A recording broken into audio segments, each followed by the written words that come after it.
Parker Ellington stepped out of the sleek black Maybach, sunglasses on, a tailored navy suit hugging his 6'3" frame like it had been made just for him because it had. His driver opened the door to the country club's grand entrance, where the class of 2013 high school reunion banner hung crookedly in the afternoon sun. He hadn't planned on coming back. Not to the town where he used to feel invisible.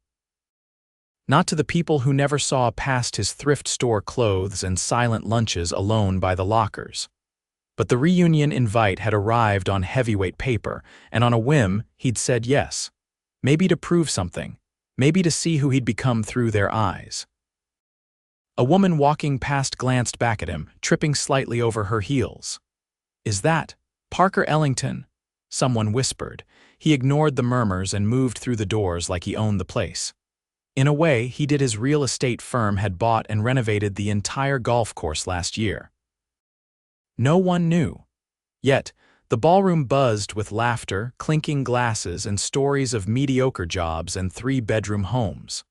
Parker scanned the crowd, recognizing faces that hadn't changed much in 10 years except for one. Near the bar stood a woman in a simple, soft gray dress that hugged her figure in all the right ways. Her dark curls framed her face as she laughed at something the bartender said. Nora Kensington. She hadn't been popular, but she hadn't been invisible like he had. She was the girl who used to sketch in her notebook during lunch, always sitting by the window. Pretty, quiet, and completely ignored by nearly everyone including him. He remembered her now. She'd once dropped her books outside the science wing, and he'd walked right past her without helping. His gut twisted at the memory. She turned toward him. Their eyes met, her brows knit together. "Parker," he smiled, stepping closer. "Hey, Nora," she blinked. "Wow, you look different? You mean I don't look like the guy who used to wear duct-taped sneakers and hoodies with holes in them?" Her lips twitched. "Something like that." "Well, you look exactly the same, except better." That made her laugh. "Nice save." He leaned on the bar beside her. "Can I buy you a drink?" She hesitated. "It's an open bar." "I'll still cover it," he said, and she laughed again, softer this time. They ended up at a quiet table in the corner. The music thumped in the background, but he barely noticed. They talked for over an hour about everything and nothing. She was a graphic designer now, freelancing from her apartment across town. She'd never left, said she liked the quiet. "You?" she asked, sipping her wine. "I live in New York now, work in development." "Like real estate," he nodded. "Yeah, projects, architecture, renovations." "That's kind of perfect for you," she said, tilting her head. "You always looked like you wanted to build something better." He stared at her for a second too long. "I don't think anyone ever noticed that." "I did." The air shifted. Before he could respond, a voice cut in. "Parker Ellington." It was Chase Donovan, former quarterback and current insurance guy. "Man, I barely recognized you. Heard you made it big." Parker stood, shaking his hand. "Hey, Chase, dude, you drove up in a car that costs more than my house." Nora raised an eyebrow. "Wait. That's your car?" Parker shrugged. "Part of the job. I have clients who care about appearances." Chase let out a low whistle. "Guess being ignored in high school turned out okay for you." Parker's jaw tightened. He hated that word, ignored. Later, as the crowd grew louder and messier, he and Nora slipped outside. The evening air was cool, the string lights casting a soft glow over the patio. "I never would have guessed you'd be the one to show up like that," she said, arms crossed as she looked out over the golf course. "Like what?" "Like you own the place." He glanced at her. "I kind of do." She turned to face him. "Wait, what?" "My firm bought the club last year, renovated it. I didn't tell anyone. I just wanted to see what it felt like to walk in without being invisible." Her lips parted slightly. "Parker. I know it's stupid." "No, it's not. It makes sense." They stood there, the silence between them full of something neither of them could name yet. "You know," he said, "I remember you, Nora, more than I probably should." "Really?" "Yeah, you wore those red Converse every day. And you always sat by the window. You draw during lunch." She smiled, surprised. "I can't believe you remember that." "I remember not helping you that day you dropped your books." She looked at him, his voice suddenly serious. "I was scared someone would notice me." She stepped closer. "You're not that guy anymore." "No," he said quietly, "but maybe I'm still trying to prove it." They were only inches apart now. The music inside had faded, the voices blurred. "Let me take you to dinner," he said suddenly. "Parker, not tonight, tomorrow, a real dinner." "Somewhere nice," she studied him. "Are you always this direct now?" "No, just with you," she smiled, slow and warm. "Okay."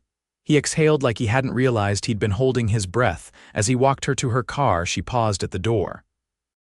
"You really remember all that from high school?" He nodded.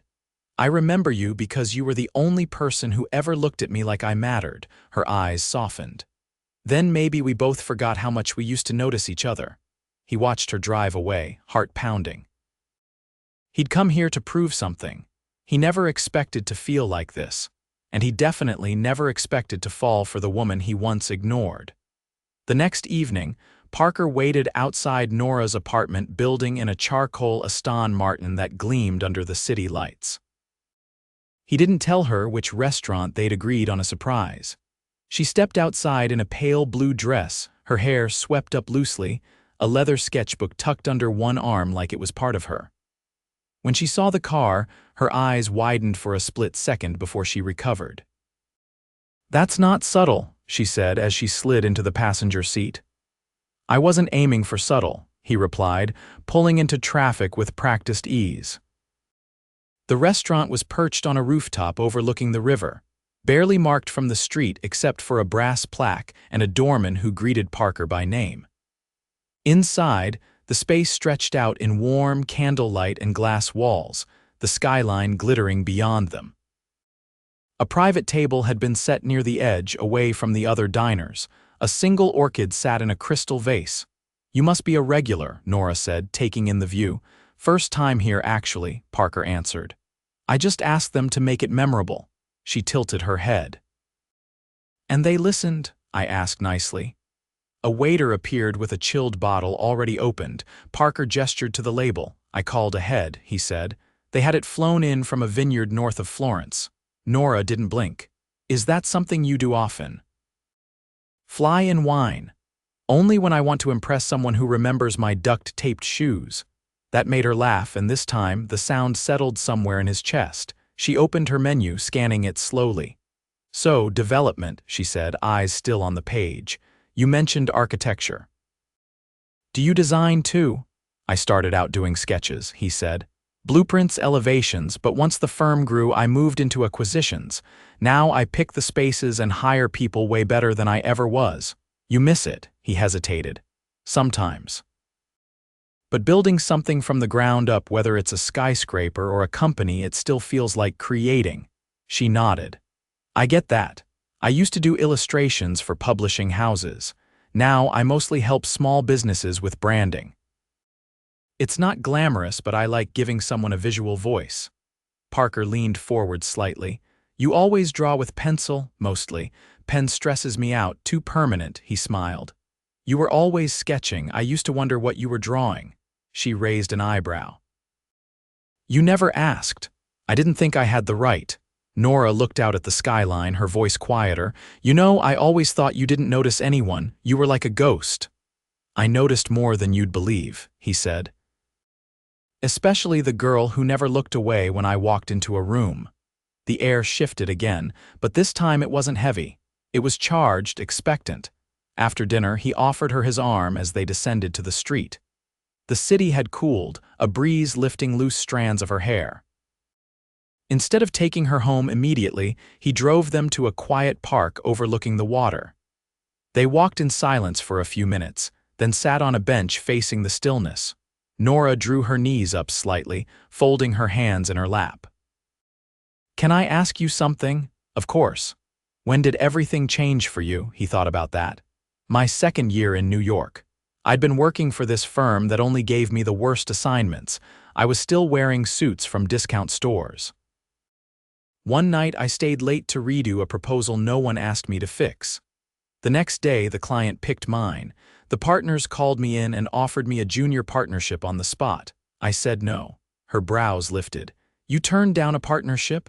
"I wanted to build something my way, so I left." I slept in a studio above a laundromat for a year while I pitched investors. It was awful, but I never felt invisible again. Nora leaned back, watching him. You didn't just stop being invisible, you became undeniable. He let out a breath. I don't know what I'm doing with you, she blinked. What do you mean? I planned this, he said, motioning vaguely toward the car, the dinner, the night. But I didn't plan how it would feel. I didn't expect to want to know every single corner of your life. Her voice was steady. You don't have to plan anything. Just be here. He reached into his jacket and pulled out a folded piece of paper. I found this in my yearbook last week, he said, handing it to her. She unfolded it slowly. Her eyes scanned the lines, light pencil marks, faded but legible. A sketch of a boy sitting alone on a bench, his head bent, shoulders hunched. Behind him, faint outlines of lockers. In the corner, a signature, NK, her fingers tightened slightly. I can't believe you kept this. I didn't even know I had it. It must have fallen into my bag senior year. I think I was meant to see it now. She looked up at him, something vulnerable blooming in her expression. I drew that the day you didn't show up to school, you were always on that bench. Then suddenly you weren't, he nodded. I remember that day. I was working at a diner overnight. I'd fallen asleep on the bus and missed first period, came in at lunch and walked right back out. I wish I'd said something, she whispered. He reached for her hand. You did, you just didn't realize it. They stayed like that, her hand in his, the city breathing quietly around them. When he finally drove her home, he walked her up the steps. She paused at her door, turning to face him. I didn't expect this, she said. Not from a reunion. He brushed a strand of hair from her temple, his hand lingering. Neither did I. Nora unlocked her door, stepping inside. Just before she closed it, she looked at him once more. You're not the same, Parker, but I think the best parts of you were always there. He stood outside long after the door shut, the echo of her words in his chest. For the first time in years, he didn't feel like he had something to prove. He just felt seen. The next morning, Parker stood at the edge of a construction site south of the city, his shoes coated in a fine layer of dust, his tailored blazer slung over one shoulder. He barely registered the hum of jackhammers or the foreman rattling off updates beside him. His mind was still with Nora. He hadn't planned on seeing her again so soon, but after last night, space felt like a mistake. He pulled his phone from his pocket and pressed a number. I need the penthouse at the Rosemont ready by 6. Yes, flowers. No, not roses. Something unexpected. And have the chef prepare the tasting menu. She's a vegetarian. By 7, Nora stepped out of the elevator into a sun-filled room of glass and gold. The penthouse was perched above the skyline like it floated, windows spilling light across white marble floors and low, modern furniture. She paused, startled, fingers curling around the strap of her bag. You live here? She asked, taking it all in. I don't, Parker said from the far end of the room. But I own the building. She turned, her expression unreadable. Is this another first time? He smiled faintly. No. I've been here before, just never brought anyone with me. Nora walked slowly toward the center of the room. Soft jazz floated from speakers tucked into the ceiling. A table for two had been set near the windows with flickering candles and crystal glasses. Beyond them, the city stretched into shadow and light. This is unbelievable, she said, her voice quieter now. You said you liked quiet places with a view, he replied. I listened. She looked at him, holding his gaze for a long moment. Why are you doing this? Because I want to, he said simply. Because I can. And because I've spent a long time building things for people I'll never meet, but I want to build something that matters. They sat across from each other. The chef emerged briefly from a side kitchen, presenting a delicate plate of artichoke ravioli with charred lemon cream.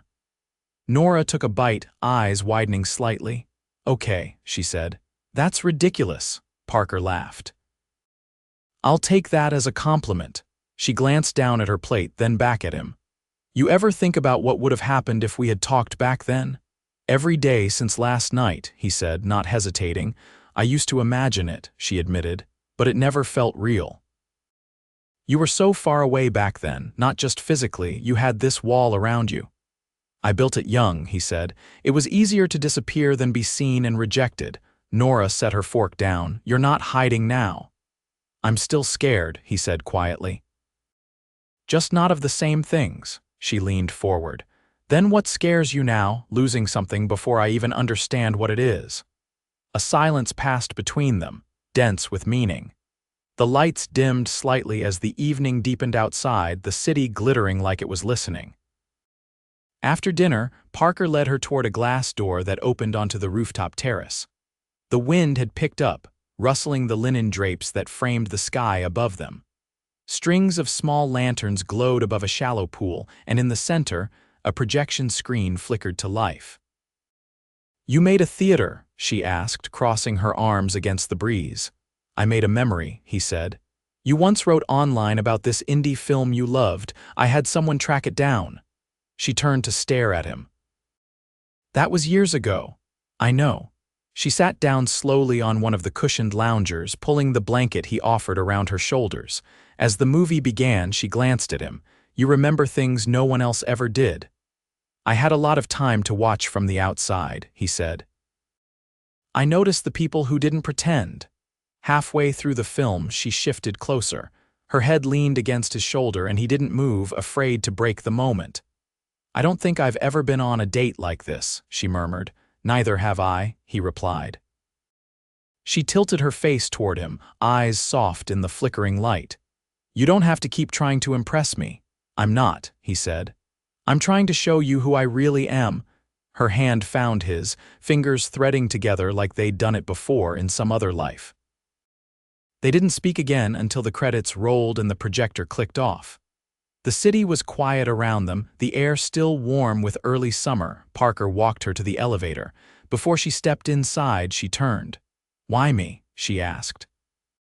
You could be with anyone. He hesitated, then stepped closer, his voice low. Because you saw me before I became someone worth noticing. And now that I've built everything I thought I wanted, the only thing that feels real is you. Her lips parted slightly, but she said nothing. The elevator doors opened and she stepped in, her eyes locked on his until the last second. As the doors closed, Parker stood still, heart pounding in a way he hadn't known in years. He'd risked everything to build his empire. But for the first time, he realized the stakes had never been higher because this time, it wasn't about power or pride. It was about her, and he wasn't sure if he was winning or falling. The invitation arrived 3 days later in a slim black envelope with her name written in silver ink. Nora opened it slowly, her fingers hesitating at the edge before sliding it free. Inside, the card was thick and smooth, engraved with a single line of elegant text, Saturday at 7. Let me show you what I built. There was no location listed, just a phone number to call for car service. She stared at it for a long moment before setting it gently on the kitchen counter. The week had passed in a strange blur, quiet mornings filled with sketch deadlines, brief calls from clients, and long, lingering thoughts of Parker. They hadn't spoken since the night on the terrace. No texts. No calls. Just silence that felt less like absence and more like anticipation. And now this, when the car arrived, it wasn't the sleek, statement-making kind he'd used before. It was understated, a vintage model, deep navy with cream leather seats. The driver greeted her by name and offered her a small envelope. Inside was a hand-drawn map. She followed the markings carefully, the car winding through the edges of the city until it reached a gated entrance flanked by stone pillars. Beyond them, a long stretch of road led into a grove of tall pines. The trees thinned at the top of a hill, and then it came into view. A glass structure, curved and gleaming, stood suspended above a shallow lake. Its reflection shimmered on the water, surrounded by soft golden lights strung between trees and pathways. The entire estate looked like it had been plucked from a dream and placed gently into the woods. Parker stood at the top of the pathway, waiting.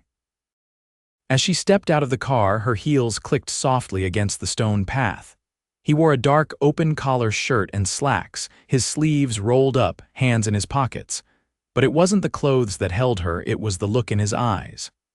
I designed it 5 years ago, he said as she approached. But I never built it until now. She looked around slowly.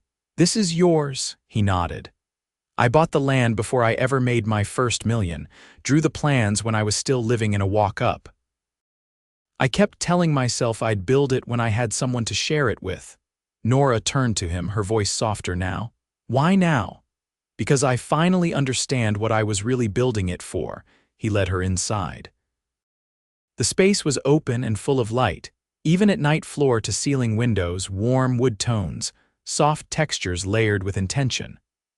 A fire flickered in a hearth carved from stone, and above it, a large framed sketch hung alone on the wall. She stopped in front of it. It was her drawing. The one he'd found in the yearbook. You framed it? I built the room around it, he said quietly. It's the only piece I've ever kept that wasn't mine. Nora turned toward him, emotion in her voice. You don't need to prove anything to me. I'm not trying to prove anything, he said, stepping closer. I'm trying to ask for something.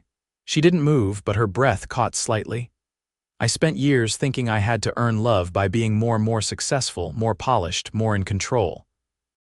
But with you, he said, voice roughening, I don't feel like I'm trying to be anything, I just am.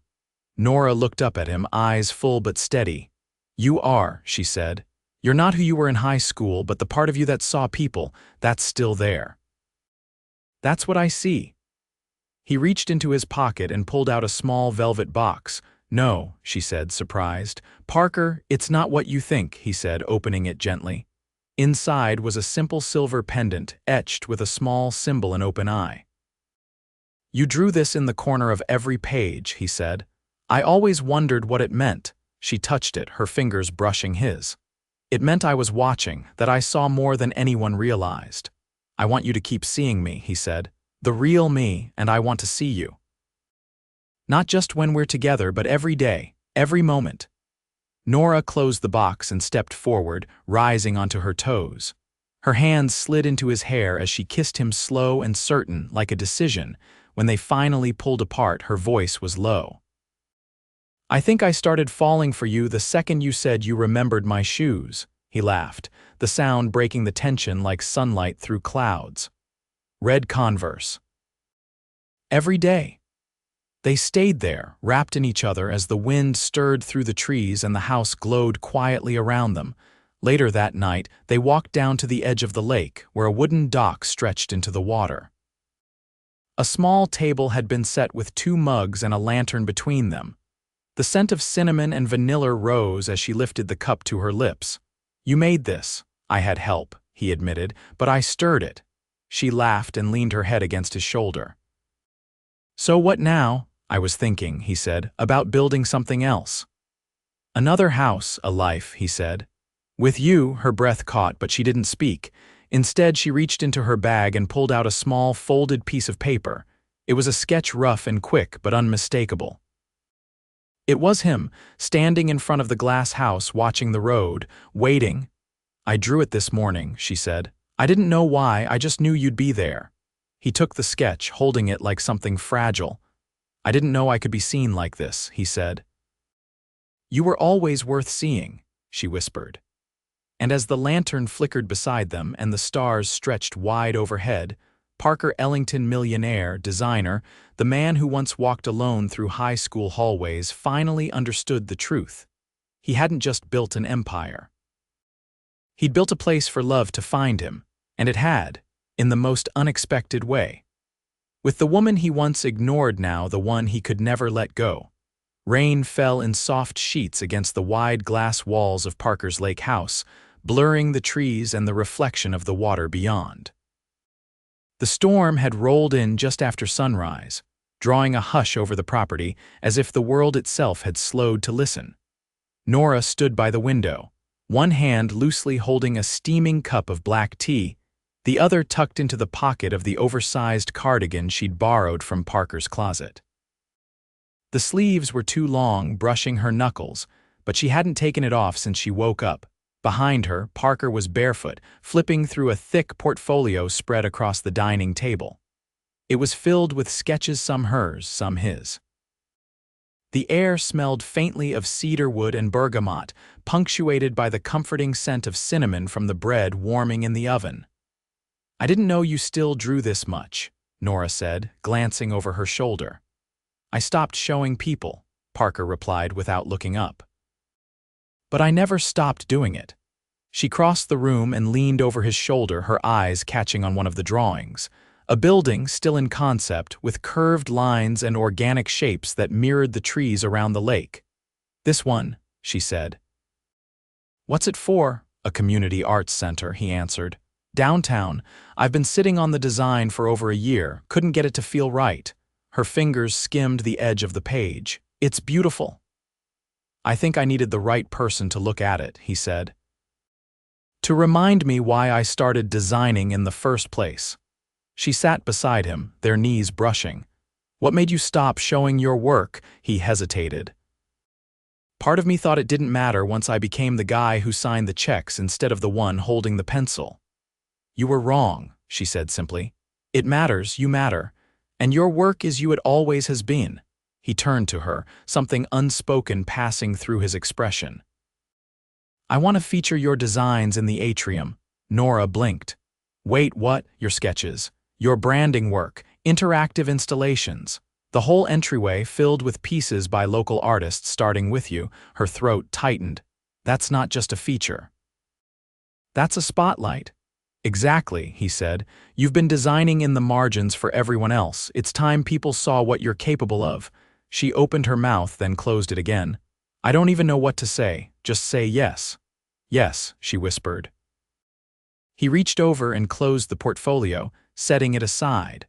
"I have one more thing to show you." She followed him down the hallway to a small room tucked off the main corridor. When he opened the door, she stepped into a space flooded with natural light from a skylight above. The walls were bare, the floor unfinished, but a massive drafting table sat in the center and a new set of pencils and charcoal sticks lined the edge. "This is yours," he said. Nora turned slowly. "Mine, a studio. You said you didn't have one.